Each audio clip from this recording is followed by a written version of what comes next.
Alright, so today I'm going to be talking about Docsify and how you can use it to create a really simple website that's visually appealing, and even if you don't have a lot of technical knowledge or programming knowledge, it's still fairly easy to set up. So the first thing you want to do is download node.js, and all you have to do is just Google node.js and it'll take you to this website. The download button is right on the website there on the front page, and it's really simple installation. And then once you have that, we can go back here to the Docsify website, and after you install Node.js, you have to run some terminal prompts. I chose to use Visual Studio Code because I really like it. I think it's easy to use. So what you're going to do is put this command in and let that install and run its course. It's going to allow you to preview the website locally more easily. And then after that, you're going to want to put this into there, Docsify init, and then docs.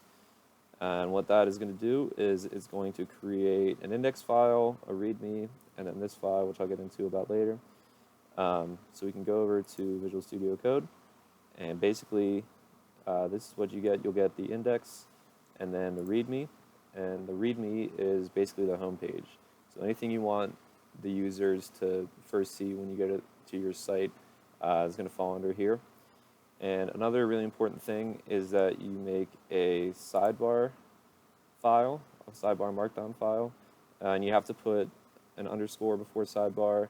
That's just the way that Docsify works, or else if you don't, you won't be able to actually see the sidebar that comes up when you try to preview the website.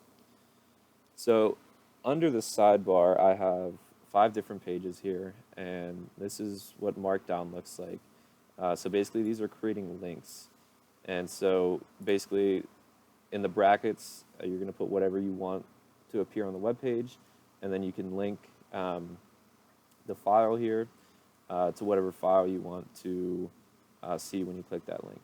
So we can just go in here, say I wanted to look at the advantages, something I wrote up about Docsify and some advantages, disadvantages, pros and cons. And you can have as many different pages as you want. They just all have to be under Markdown. And another important thing I actually forgot to mention was under the index, under this line of code, you have to make sure that you type load sidebar :true, and that just tells the file that you want to actually display the sidebar. And if you don't, it won't be visible. So that's really important for that too. So we can just go through each of these. They're just different parts of the website. I have more links here. This is actually to a picture, and this is all Markdown code. So if we go, this is what the actual code looks like. And when you're running it in Visual Studio, if you want to preview it, you have to go into the terminal here and type Docsify serve docs, and it'll give you a local link that you can click on. We can click on it real quick. And this is what it looks like actually in Docsify. So we can go through here and see the different parts. There's the pictures I was talking about. And it's really easy to add different pages to the sidebar here, and it makes it really organized, and just the overall structure is really clean. So that's it for Visual Studio. If we want to actually upload our site, what you want to do is go to GitHub here, and you can create a new repo. I just called mine Docsify. And what you want to do is when you actually initialize Docsify, it'll create a folder called docs, and all the files needed for the website to actually run are in the docs file. So I just uploaded the entire docs file, and you can see it here.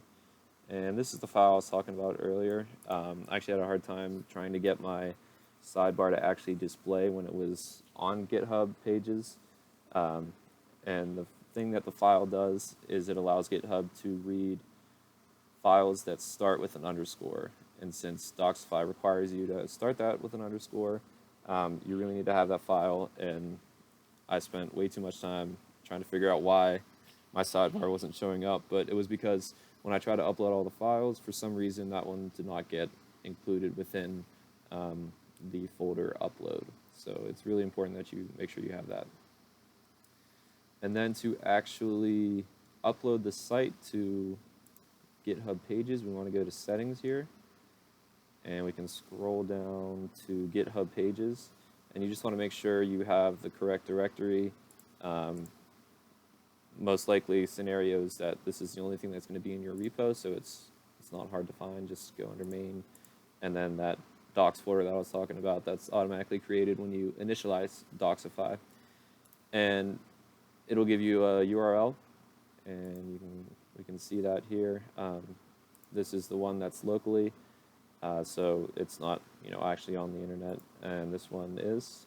You can see by the URL, and yeah, that's pretty much it for Docsify. I think it's a really cool tool that you can use. Like I said, even if you don't have a lot of programming or technology experience, it's something that you can use to put some information on a site that you want to be displayed, and it's fairly easy to set up.